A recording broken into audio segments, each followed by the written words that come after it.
Hello. It's me.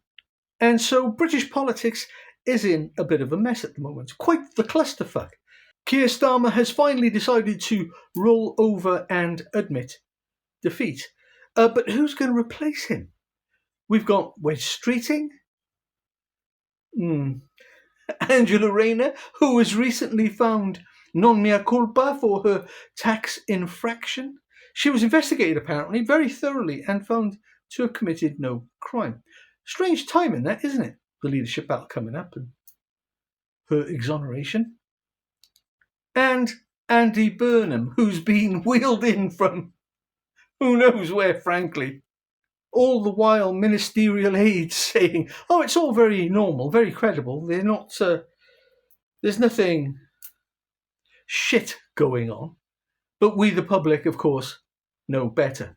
Because in British politics, now more than ever, there's always shit going on.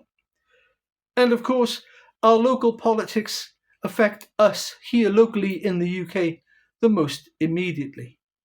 And it can't be understated that the fuckery that's going on currently has been pushed up against by a very large number of British patriots, you might say, over the weekend in London during a peaceful protest. At least I think it was largely peaceful. I think there were a few arrests. Keir Starmer's government having stopped some speakers coming in for that protest because they weren't conducive to the public good. And why are we in this situation? Because the nanny state has done its best over the last 30 years to develop a populace who is information dependent, that it will depend on the government for all that it thinks is good and proper. It tells us who to listen to, who not to listen to. And as such is the arbiter of everything fine and proper. But as I say, many people in London over the weekend who protested, as I say, peacefully, decided, no, we're not the sheep that you think we are, that you're trying to make us. We have minds and we will make up our own in a manner that most befits us, our status and our goals. I watched some of the protest on TV live, and I've got to be honest, I just thought it was wonderful to see so many people come together. And even though I dare say there were plenty of people there with whom I disagreed with on many, many, many things, the fact that all these people came together is, for the most part, I think, a good thing. But why, I hear you cry, Mark, have you got a robot in the background sorting parcels? Well, our political theatre here in the UK is all very well and good, but this is the real story. This robot called Bob is sorting parcels and has been sorting parcels, a group of them at least, for 111 hours, 29 minutes and however many seconds. They've gotten through 138,485 parcels in that time. Now, the timer at the bottom in days says day 5. So this is effectively a week's work. A group of 4 robots, I think it is. Basically, it hardly matters. What matters is they keep going.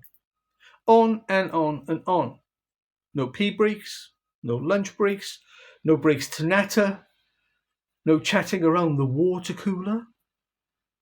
No, it just stands there and sorts. And on the face of it, it looks quite haphazard. What's the robot doing? It's not sorting anything, it's just moving parcels around. Actually, it's not.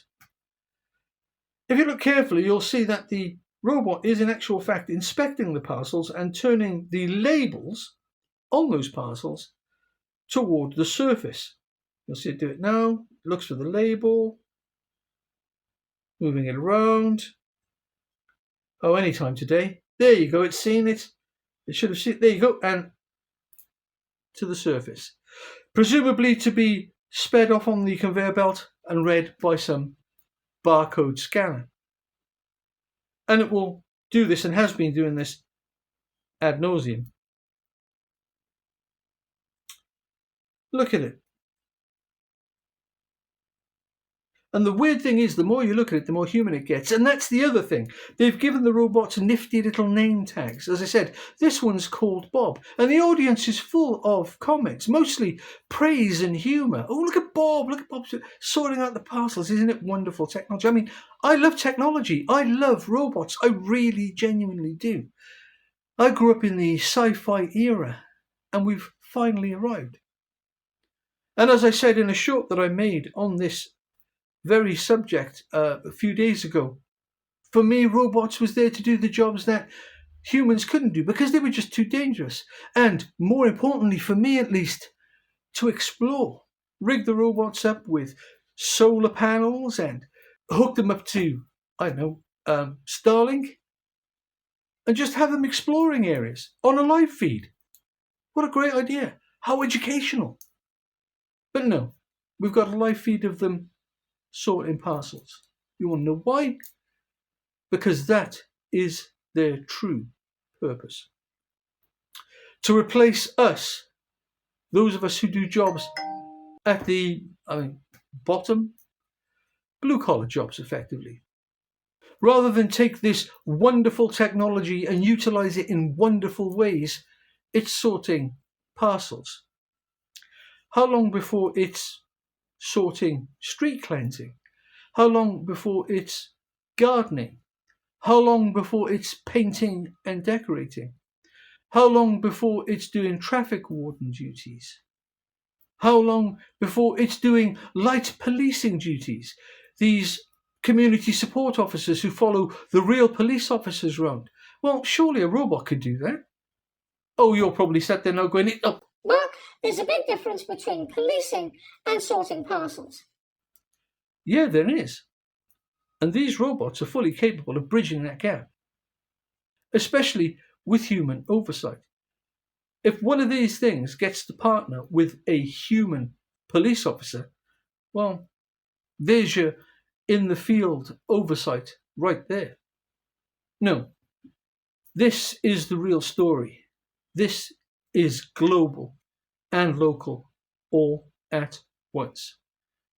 And far from being a million miles away from our local politics, this is where they meet squarely, head on, in local packing centres, in local post offices, in local parks, on local streets, doing blue-collar jobs.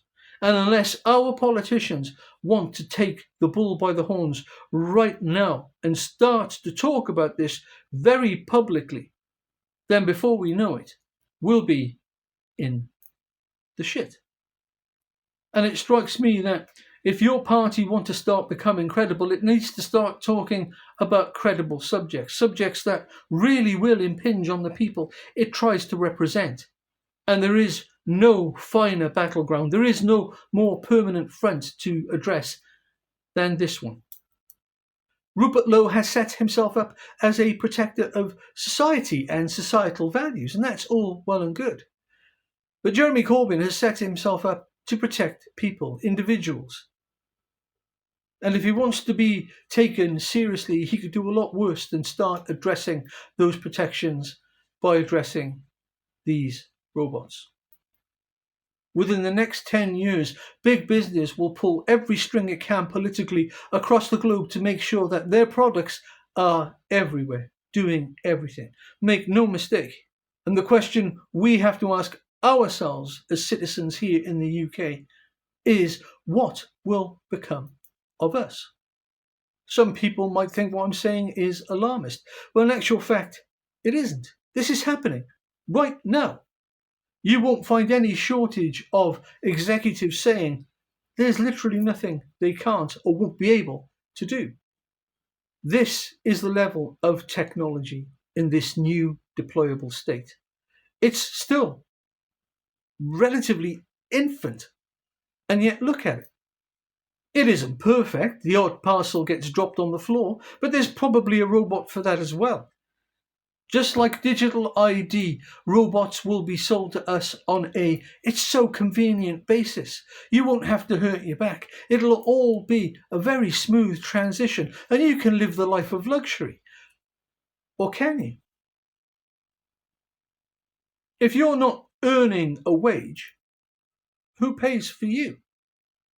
Along with the potential deployment of these robots across the blue-collar sector, you'll start to hear more and more talk of basic universal income. People are already talking about it, not necessarily in connection with robotics and replacement of humans in the workplace, but that's where it's going. And we will be told we'll have so much time to do the things we want to do, to pursue art and poetry and have long walks on the beach, with no money in your pocket. It seems to me as I watch Bob sort through his parcels, I can't believe I just said its parcels, that we who will soon be relegated to the scrap heap in favour of Bob and those like him could potentially end up as third-class citizens? And as I watch Bob sort through his parcels, I can't help but think, what will become of us? The people who do these jobs, the people who go to work and moan every day about the job, but who love the people we work with. I, for one, am a prime example of that. I didn't love my job. It was a job. Take it or leave it. I went to work because of the people I work with. Because of the interactions, the stories, the natter. But most of all, the laughs we used to have. And there were many, many of them. Robotics is a social problem that is very slowly opening its jaws to at some point in the future bite us squarely on the ass. And if Rupert Lowe and Jeremy Corbyn don't start to address this now, we will find ourselves behind the curve with potentially a brand new poverty class of human who used to be blue-collar workers. Do let me know what you think in the comments below. Do like, subscribe and share. It really would help the channel. And until next time, do look after yourselves.